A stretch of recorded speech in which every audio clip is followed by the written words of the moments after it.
Hi, I'm Stephen King, and I have a new book called Under the Dome coming out on the 10th of November this year, and I want to thank all you fans out there for your support. I did try to write it in 1976, and it was called Under the Dome. And I tried again probably in 1979 when it was called The Cannibals.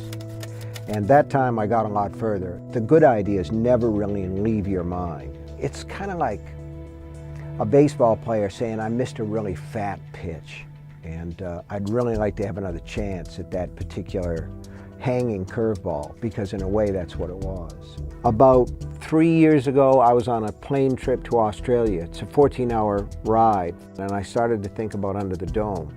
And I thought to myself, you know, you really ought to try again. To the best of my memory, the image that caught my mind was the idea of these people giving a press conference to the outside world. And apparently, from what you see, there's nothing between them and the cameras until somebody reaches out and knocks on, thin air. And I thought to myself, what a story that would make, what an image that is, with the idea of the whole world watching these people who are as out of touch as people that are stranded on a desert island.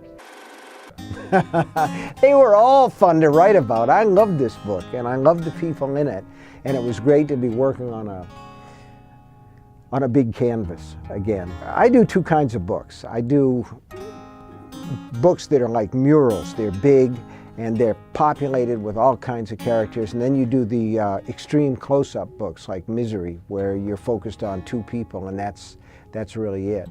But with Under the Dome, there were a lot of characters. I knew that there would be. I let them grow and I let them propagate, if you will, until they were everywhere. And I just absolutely loved every one of them. And I think if you're going to write a book that people are going to love, you have to love the people in the book when you're writing about it. You just can't phone it in. From the very beginning, with Under the Dome, I saw it as a chance to write about the serious ecological problems that we face in the world today. I don't want to get real heavy about this. The novel should be entertaining and people should have fun with it. I think they will. But the fact is, we all live under the dome. We have this little blue world that we've all seen from outer space, and it appears like that's about all there is. It seems to be a very rare and wonderful and fragile thing. And one of the reasons that I came back to Under the Dome was I wanted to say something about that. In small towns, we think we know everybody else's business, but everybody holds back. There's a saying that people have in Alcoholics Anonymous, which is, you're only as sick as your secrets.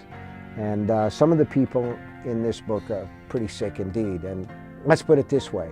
I think readers are going to be engaged, but I don't think they're going to be totally surprised by some of the things that people are holding back, because we have them in our own lives.